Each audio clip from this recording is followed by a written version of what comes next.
Ang bayan ng San Juan ay isang first-class municipality sa lalawigan ng Batangas na may malawak at malinis na katubiganan,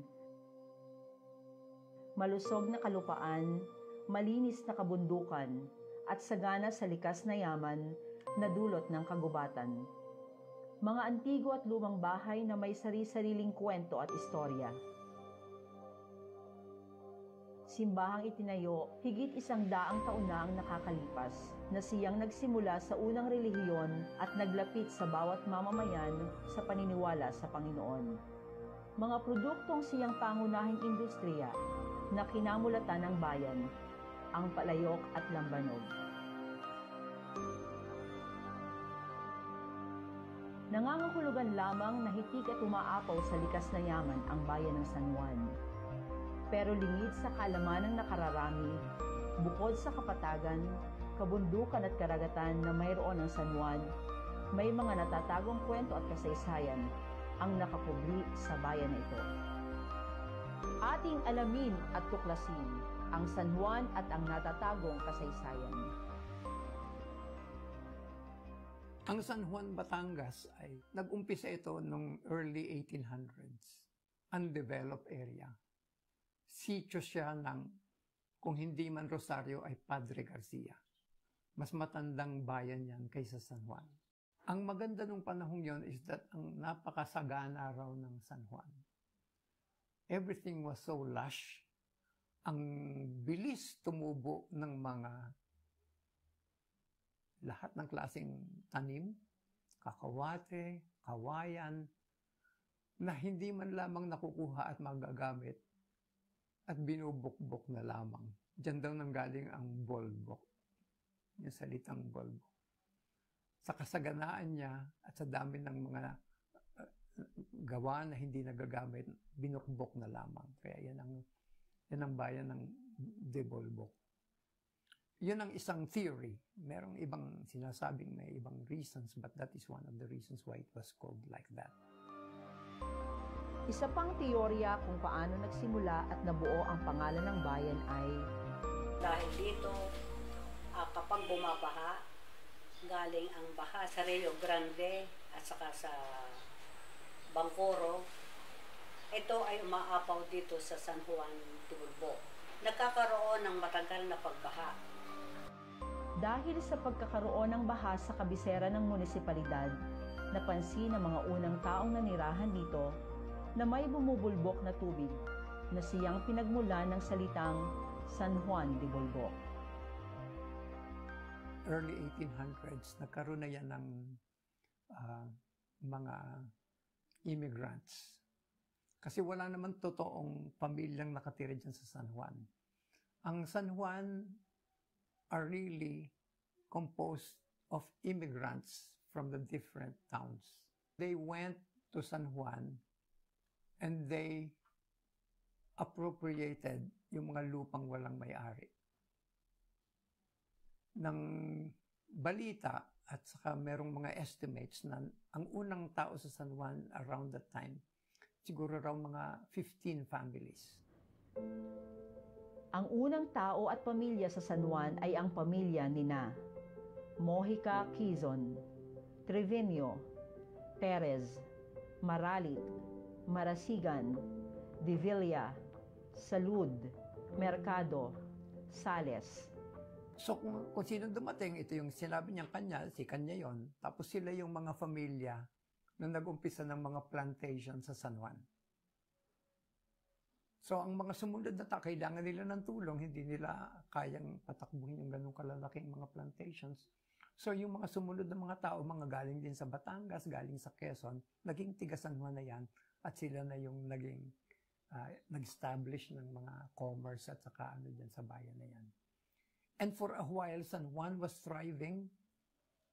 Ang San Juan afterwards, naging na siyang parish. Kasi marami ng tao. So, ang mga Kastila, mga 1820, 1830, tag-Kastila yan eh. Pag gano'n nakarami yung tao at gano'n nakarami yung development, nagpapadala na sila ng, ginagawa nilang parish, nagpapadala sila ng parish priest. Kaya nagkaroon tayo ng community dun sa lumang bayan. So yung lumang bayan na yon ay, ang balita ko isang kalye lang. Sa mga tabi, yung mga bayan, yung munisipyo, nandoon yung simbahang maliit, nandoon yung mga bahay ng mga may kaya. Kasi daw, ang diferensya is pagka daw may kaya, ang bubungon mo yero. Pagkapawid, mas mura. As a matter of fact, yung daw simbahan, bato ang pader, pero pawid ang bubong.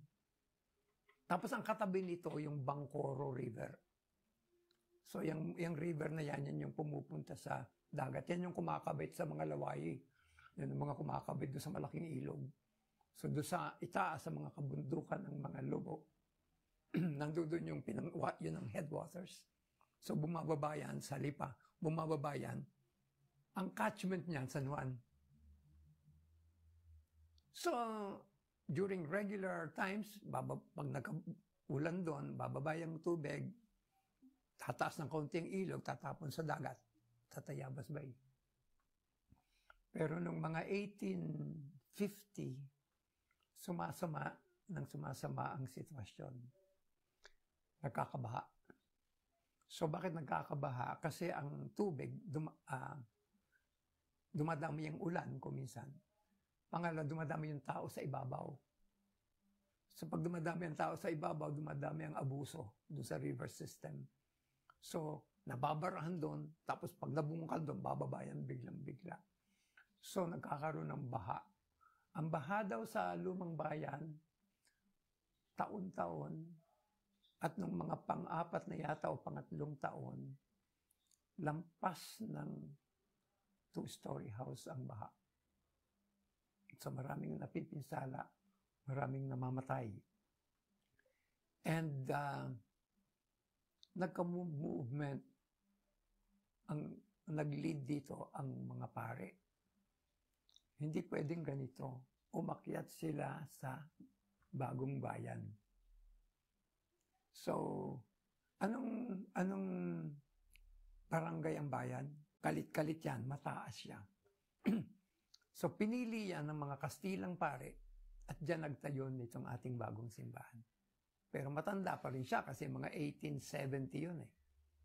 So, yan ang una nilang tinayo, yung 1870, yung simbahan na yon. And around the church, dyan nila ginawa yung kanilang town plan. Ang gumawa ng town plan is the priest. So, kasi nung unang panahon, ang mga pare is everything. Sila yung scientist, sila yung urban planner, sila yung arkitekto, sila yung musicians. Silang educated ones. So sila yung practically nag-umpisa ng bayan. And hindi kaagad-kaagad. Kasi yung mga taong nandoon sa lumang bayan, pagkatapos naman ng baha, pwede na ulit. Nawawala naman yung tubig. Pero nga, nung paulit-ulit na, unti-unting yung mga taong nandoon na rin ang sumuko. At saka yung iba naman, naniniwala talaga sa pare, sumunod agad. So, nung sumunod na sila, dyan na nag-umpisang ayusin ang Bagong Bayan. At unti-unting nag-disintegrate ang lumang bayan. Kasi kita nyo naman yung ating simbahan lumubog na eh.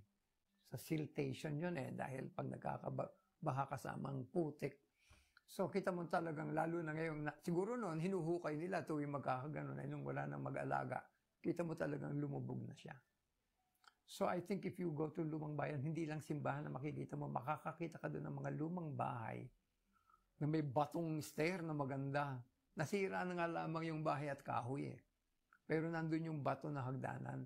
So you can see that there are some nice houses dun sa lumang bayan. And pinagmamalaki nga yan ngayon nila na ang ating heritage is not as young as 1870. Noong 1800s, nag-umpisa ng ating community. At doon ang galing lahat ng pamilyang tiga San Juan ngayon. Ito ang sinasabing unang pinagtayuan ng kabisera ng bayan. Dito rin inilagak ang unang simbahan at unang sibilisasyon dito sa San Juan. Mapapansin din ang mga lumang bahay na nagawa at naitayo sa panahon ng pananakop ng Kastila. Nung nagdaan ng American Times, at saka nung panahon ng Kastila, ang San Juan ang isa sa naunang sumuporta sa revolusyon ni Jose Rizal. So may Katipunero movement ang San Juan noong 1890. Si General Malvar ang delegate ni Aguinaldo from Batangas. Siyang Katipunero Supremo ng Batangas. So si General Malvar nagpupunta yan sa kung saan saang bayan at nagre-raise ng army. So ang isang pinuntahan niya is San Juan. And ang Katipunero ng San Juan was one of the really official Katipunero movement na nangyari. Kaya ko alam ito is that my grandfather was a Katipunero. And he would tell stories. He was 17 years old at the time. And he was very nationalistic. Actually, nag-aaral siya noon sa Maynila, sa Letran, nung panahong yon. And nakita niya yung execution ni Rizal. So he was a Filipino, and he did not feel that was right. So nung bumalik siya, nung nagkakagera, bumalik siya sa San Juan. At dumating si General Malvar looking for conscripts. Siya yung nag-volunteer. So, kilala niyo ba siya, si Kapitan Leon? Simula nung gerang yon hanggang namatay, ang tawag sa kanya Kapitan Leon. Kasi meron siyang title. Binigay sa kanya yon ni Miguel Malvar. Hindi naman nag-aaral siya ng military, pero sabi ni Malvar, we have an emergency. Kailangan ko ng leader. Ikaw yung kapitan dito. Mag-raise ka ng army. Alam mo kung sino ang army niya? Ang tenants. Yung tenants niya. Kasi saan pa siya pupunta? Hindi ka naman basta makakakuha ng taong magdidiskurso ka at kala mo susunod sila sa'yo. Pero yung mga tao niya, sasabihin niya, bibigyan ko kayo ng baril, bibigyan ko kayo ng uniforme. Lalaban tayo. Opo. So, ganun yung samahan. Para mang pamilya mo. Sinabi mo sa iyong mga kapatid at pinsan, laban tayo, laban tayo. Kaya yan ang sinasabi kong extended family ng San Juan. So that was his army. Ang naging problema ng Katipunero, yung kanyang reign as Katipunero, wala pang ilang taon, sumuko ang Spain sa Amerika. So pumasok yung Amerikano ngayon, sabi ni Malvar, simula ngayon, ang kalaban natin hindi Spain, Amerika. So ang Katipunero natin lumaban sa Amerika. And he was part of that. So may mga stories siya no, na yung gerang yon, they would fight in the towns. And then since the Americans had superior force, pag dumadating na raw yung mga artillery nila at takbuhan daw sila sa bundok ng Laia. Diyan sila umaatras. Kasi ang Laia noon was a national park. Do you know that up to 1945, ang Laia Mountains hanggang Lubo is a national park. It's a national forest. When it's a national forest, hindi po siya maaaring developin. As late as 1945, may si Quezon na yan. It was still in the maps of the Americans, a national park. Sa pakikipaglaban ng bayan ng San Juan sa mga dayuhang mananakop na Kastila at Amerikano, ay may natatagong kwento rin ng kabayanihan at pagbubuwis buhay ng ating mga nauunang mga Katipunero na buong loob at lakas na ipinaglaban ang kasarinlan at demokrasya ng bayan. Nagkaroon din ng kilusan upang patuloy na pangalagaan ang natatanging likas na yaman na mayroon ang bayan. Taon 1977, na nung panahon na yon, mayroong plano ang iba-ibang copper mines sa Pilipinas na magtayo ng isang copper smelter dito sa San Juan. Ang port nila, yung pier, ay itatayo sa Imelda, Barangay Imelda, at ang planta ay nasa Nagsaulay. May mga binili na silang lupa doon at namimili pa. Pero ito ay nadiskubre ng mga taga San Juan at ang ama ko, ang Horacio Marasigan, ay nagsimula ng isang grupo para ito ay labanan ang pagtatayo nito. Pero bago niya ginawa yon, ay nag-research muna siya. Nagbasa siya, nag-aral kung ito nga ba ay makakasama o makakabuti sa bayan. Siyempre, sa unang dating, ang tingin ng lahat ay makakabuti at makakapagbigay ng investment, makakapagbigay ng trabaho. Pero nung sinusuri ng ayos, nung nakakuha na nung iba-ibang babasahin tungkol sa copper smelter, sa operation ng copper smelter sa ibang parte ng bansa, lumalabas na ang copper smelter pala ay nakakapagbigay ng maraming polusyon sa hangin, sa dagat, sa lupa. Kaya naisipan ng ama ko na labanan ito. At bago naman lumabas ito, ay inimbita muna natin ang mga taga-copper smelter. Inimbita natin sa isang dialogo, sa isang club sa Pasig. At doon nag-usap, pinaresenta ng copper smelter. Ang pangalan ng copper smelter ay PASAR, Philippine Association of Smelting Company. At nagkita-kita yung mga officer ng PASAR at saka mga representative, mga tao, mga taga San Juan. Ay maganda naman ang inabutan ng usapan at sinabi ng PASAR na mahusay nga ang kanilang bakay, hindi makakapolyut, makakabigay ng trabaho. At doon din sa meeting na yon, nalaman ng tiyo ko na si Cesar Marasigan, may-ari ng Laluz, at binulong sa kanya na masama pala ang copper smelter. At yung bulong sa kanya ay sinabi niya sa ama ko, magkapatid yung dalawa, at pinag-aralan naman ang ama ko. Hindi naman dalas-dalas kumontra ang ama ko. Pinag-aralan muna niya. At doon na-discover na masama. Kaya sumulat siya ng isang papelito para ikalat sa buong bayan ang istorya at pinsala na magagawa ng copper smelter. At buhat noon, na-convince niya at naniwala ang mga tao kasi tunay nga naman, mga taga San Juan, maging estudyante, maging pare, maging magsasaka, mangingisda, at iba-ibang klaseng taga San Juan na masama ito. Kaya nagprotesta ang mga taga San Juan. Pumirma sila sa isang papel na sinasabi nila na pumuprotesta sila. At pumirma si Secretary Paterno, Secretary Vicente Paterno. Pumirma at lumagda na sinasabi ng ayaw ng taga San Juan.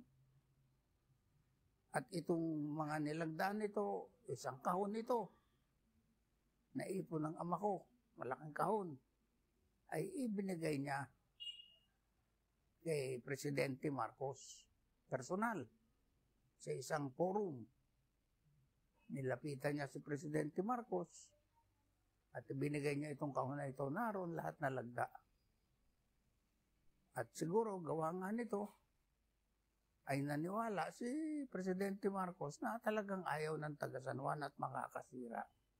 Kaya itong bagay na ito, kung natuloy sa San Juan itong smelter na ito, itong PASAR, ay ang buga nito, ang itatapong mga madudumi na may asido sa dagat, ay yung mga beaches natin ay masisira yan. Wala tayong turismo, wala tayong kita ang mga tao dyan.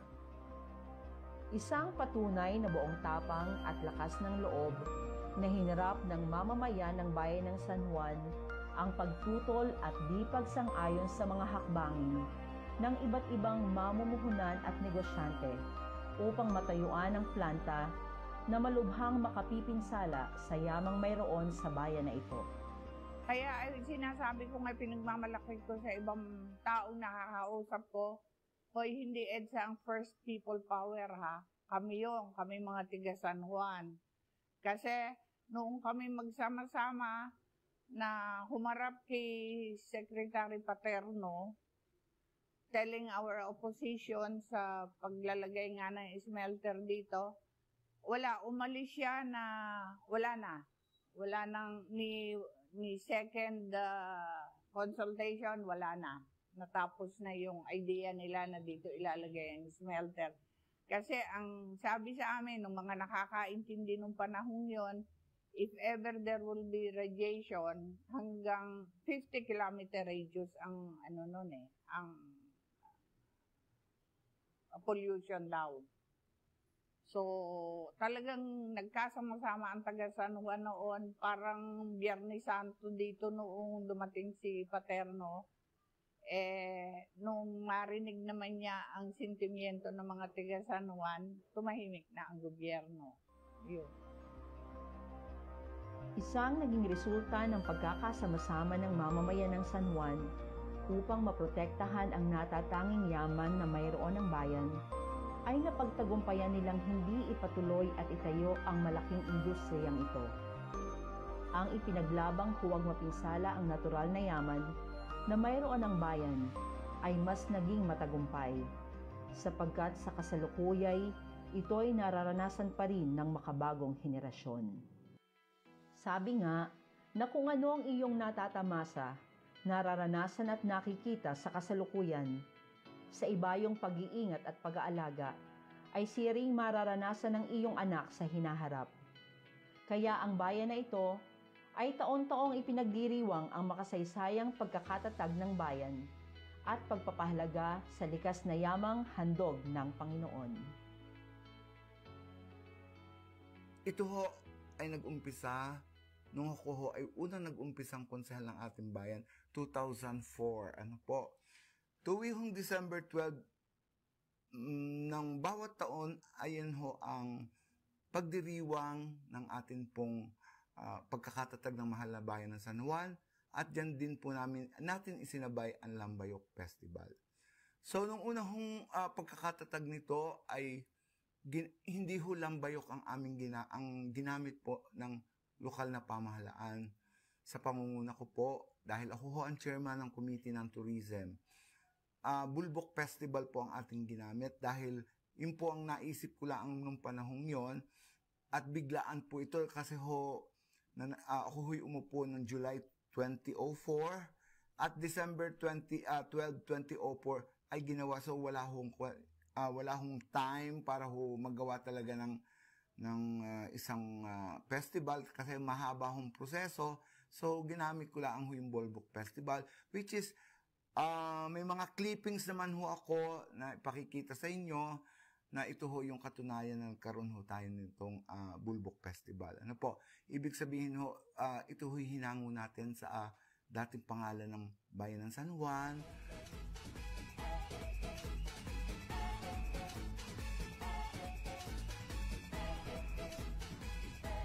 Pero dahil tinignan natin, kasi ang festival dapat ay may identity ng yung kultura ng isang lugar. So, nagtanong ako kay Konsehal Bibingka noon na ano ba ang major industries ng San Juan.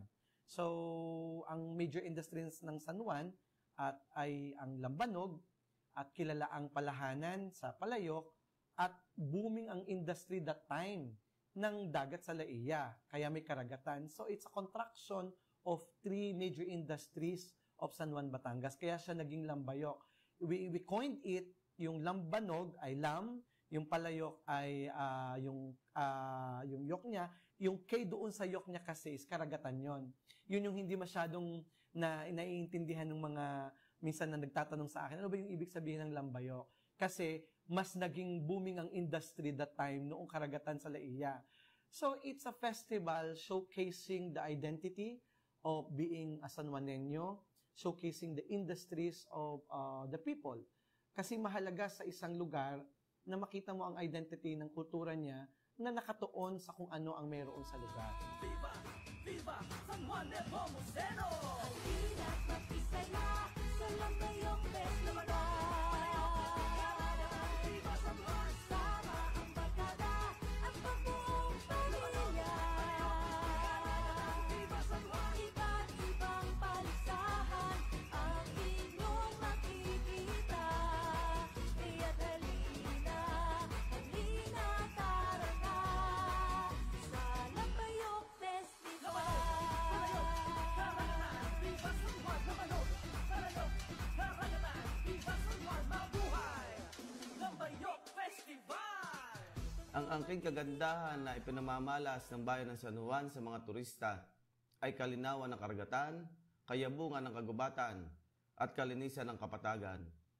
Itong ating bayan ay di lamang puno ng magagandang tanawin, lokasyon at destinasyon.